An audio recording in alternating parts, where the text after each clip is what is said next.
What's up guys, it's Keefe. In today's video we're going over the fastest way to grow up as a man, and I got two psychological ideas that I want to discuss with you in this video. This is not going to be some like 5 hacks you can do. This is going to be a deep dive, and if you're somebody like me who does well with understanding the psychology behind things, this will really help you out. Now before we get into that, if you're a guy who's out there who's looking to improve his life in any way, hit the subscribe button and bell icon. I put out new videos every single day to help guys like you create your ideal lives. So let's get into the video. Side note guys, there are a bunch of lawn care guys outside my room right now making a bunch of noise. I can't really control that, so just disregard it if you hear it. But let's get into the topic of this video, and that is the maturation of you as a man, becoming who you are as a man. And like I said, I got two psychological ideas I want to discuss, and the first one here is this idea that Sigmund Freud and Carl Jung put forward, and it was the idea of the death of the father. So Freud put forth a biological argument for this. He said that in order for you to psychologically become a real man, your father had to die, like literally die. And then Jung said that the death could occur symbolically. So what I'm talking about here, and I tend to agree with Jung on this, but I would suppose if you were somebody who had a very like A-type personality father, like let's say your father's Donald Trump or the King of England or something like that, it's probably going to be more in the Freudian idea of the biological actual death. And I'll explain why. You'll understand that as we go along with this concept, because the point here isn't to say like if you believe Jung, you have to sit there and like visualize yourself killing your father to become a man. That's not the point. The idea is that as a child, we prop our parents up symbolically as gods, right? Because what's the first thing that people do, even atheists do this crap, is the moment they get in trouble, they look up to God and pray to God to solve the problem for them, right? Because we have this psychological idea that we want something bigger than us to be able to handle us. We like the idea of thinking that something bigger than us has things covered because we're so aware of how lacking we are. So the idea that we are responsible for everything and there's nothing else beyond us is a pretty terrifying idea. So you think about that, and then you think about how you behave as a child. It's like, Dad, there's a spider, or Dad, I need money, or Dad, what should I do about this? Dad, like you're always looking at your dad every time you get stuck. So as a child, your father gets propped up as far as your own maturation and development as a man, as well as also in the symbolic representation of the thing that knows more than you. He is propped up as like the divine masculine, the ideal man, the God, the Father image in your head. So the Freudian and Jungian idea isn't to say like it's the death that matters. The idea is to say that the realization that your father is not God is what matters, and this is what occurs with the death of the father. So again, guys, this point is that part of your maturation as a man is recognizing that your dad is a man like every other man, and we tend to, for a long period of time, have our father propped up as something beyond that. For example, with me in my life, I felt for a long time that every time I made a decision, if my parents didn't agree with the decision, like even if I chose to go forward with the decision, part of me still felt like the decision was not going to work, because psychologically I still was like, my parents know everything and I'm just wrong. If they disagree with me, that means I'm wrong. That was the idea, and it's not to say that they're always wrong and I'm always right, and that's my belief now. It's to say that they're human beings like everybody else, and at that point in my life I had yet to completely split them off from the psychological image of like a godlike figure in my head. So this maturation is the recognition that your parents are human beings like everybody else. And this is the idea that happens in Pinocchio, when Pinocchio goes back to his home and his father's not there anymore. Was his father Geppetto, I think it is his father? So Geppetto's gone. Geppetto's not in the house. And this is an idea to say that Pinocchio was having to have the realization that he was now responsible for his own life, and there was nothing beyond him that could answer his questions for him and solve all his problems for him, that he was a human just like his father, and that his father didn't necessarily know any better what he should do than he did. Guys also really struggle with this when it comes to their mother, because you tend to have your mother also really propped up as like the divine feminine, like she's like the goddess, right? Mother Nature, she's the creator, the protector. The comfort zone idea is the idea of the mother's womb, right? So we also have to split from this idea. So the recognition that occurs, and nobody wants to think about this, is basically realizing like your father and your mother were man and woman, just like you are attracted to women.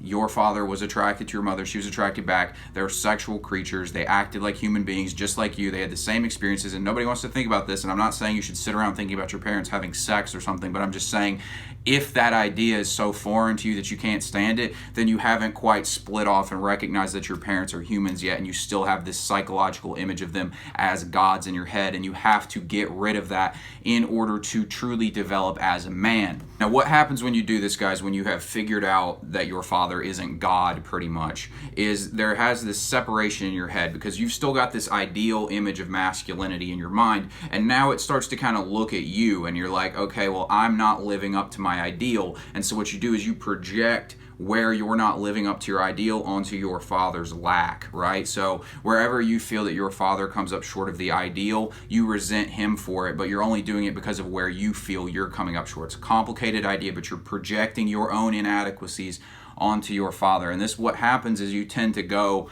like pendulum swing. And I know this happened to me, is you pendulum swing from thinking your father knows everything and thinking like your father knows best, all these different ideas, and he's like the image you're trying to be like as a man. You go from that to the polar opposite, where you're like, I want nothing to do with him. He is the bane of my existence almost. And this really occurred for me for several years, was this having to wrangle with this idea that like I thought everything about him was wrong, and like I couldn't even see the redeemable qualities anymore, whereas beforehand I didn't recognize where he was failing. So again, it's like you go from seeing too rosy of an image of your father as that masculine ideal image, which, by the way, none of us are going to live up to that image. That's the whole point of an ideal, right? That's the idea of Christianity, is this idea of like we're all sinners, but we should still try to be the best, but we're still redeemed as sinners.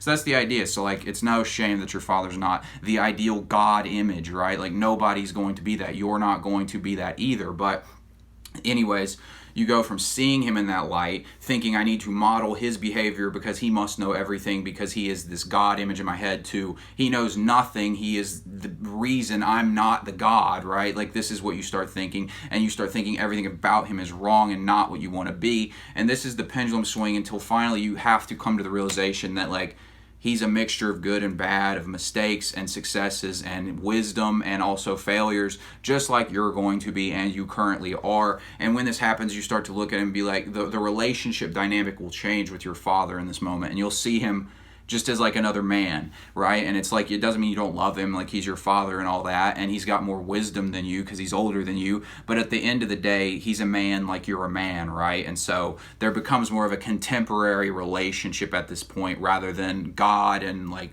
human almost idea. So once you've done this, you have now hit the point where you have split the father off symbolically from God in your head, and now that image is independent in your head, and it is basically up to you to create that image. And that image is in your head automatically, like we know this, like we have an image culturally and just traditionally of who the ideal masculine man is, and you've got that in your head. So you think like broad-shouldered, muscular guy, faces everything. It's like all the traditional masculine ideas, and they're all combined in your head into this ideal image of you and who you need to be, and that becomes independent. And the thing now is that you have to figure out how to be that for yourself, because you realize your father isn't that, nobody's that, it's only you and it's your image, and you have to figure out how to be that. And this is a very naked feeling, because again, we like the idea of thinking somebody bigger than us can solve our problems. And I do believe in God, so I do believe there is that force beyond us that has things under control and that we're just part of it. But I'm saying specifically, like, we like the idea of like a local individual, like a localized being, your father or grandfather, whatever it is, that somehow has things more in control than you, that you can rely on and you can feel safe and comfortable with him. But now that this image is gone, again, you feel naked. It's kind of like the Garden of Eden, where Adam and Eve realize just how naked and vulnerable they are. It will really hit you, and now you have to do what I talked about yesterday, which is the second point I wanted to get into in this video, is you have to constrain yourself and you have to make yourself something in the world. And this is the other part of maturing as a man, right? When you start off as a child, this is why Peter Pan is called Peter Pan. Peter Pan is the king of the Lost Boys, right? Pan is the god of everything. So what that idea is that Peter Pan is this child. He's got infinite potential, but he won't grow up. And because he won't grow up, it means he's still potential, but he never actualizes the potential into anything because he never sticks with anything. He never makes himself into something. And this is another psychological idea that Jung put forth, which is that the proper maturation of a man, I believe it's the same for women, but again, I'm just speaking to men here, is you go from all this potential as a child, you have to sacrifice all the potential for an actuality, a singular actuality, whether that be like maybe you want to have a family and you've got a ton of girls available to you, but you have to pick the one, right? That's a sacrifice of all the other options. You have to pick a career. That's a sacrifice of all the other options. And you continually do this in other areas of your life so that you actualize into a being, into somebody, and then you identify with that, and that helps you like go along towards this masculine image. So what happens after you've constrained yourself into an actuality is you go through this period and then infinite potential opens back up to you, right? So you think about it, you go from the infinite potential number of women you could be with to the singular woman that you choose to be with. And from that you can blossom an awesome relationship over decades. You can have a family, and more potential comes from that. Different things happen there that you could not have if you hadn't gone through the constraint period. Same way, once you pick a career, let's say you want to do like, I don't know, just some sort of corporate job. Maybe you're like a marketer, right? Well, you guys start at the bottom, but once you've learned marketing, once you've started the business, you know the steps, and now the potential is that you can rise up VP of marketing, CEO of the company, whatever it is. Like for me, for example, like I had to really suck at YouTube for a little while. If you go watch my first videos, I was terrible at YouTube, and I'm still getting better. I'm probably gonna watch this video later and think I could have done things better on it, but it's like you got to go through that constraining period.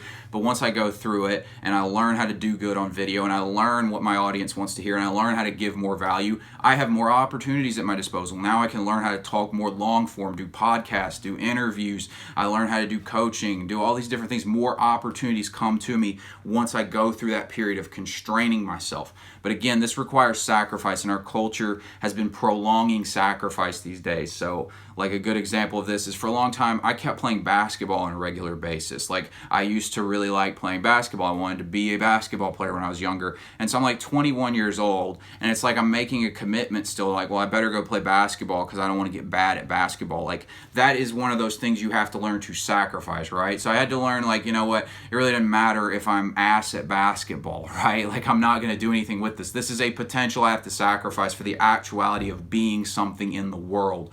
So again, guys, to sum this video up, very complicated video perhaps, I know, but basically the realization will occur to you, and you can do this to yourself by just kind of noticing it, that your father's just a man just like you, and in that moment you realize that you can listen to his wisdom, but at the end of the day he doesn't necessarily know any better what you should do in this life. And that can be a fearful thing because you realize how little you know. So you're like, man, like nobody really knows what the hell's going on here. You figure that out, and then the process is you got to realize you've got all this potential, and you got to sacrifice the potential for being something real in the world. And once you do that, the world opens up for you. A true man has the world at his fingertips because he has made himself into something, and from that moment he can be anything because he's developed who he is. Now guys, if you got something out of this video, give me a like so I can reach more guys through the algorithm. Hit the bell icon and subscribe button so you don't miss tomorrow's video. Thanks for watching, and I'll talk to you later.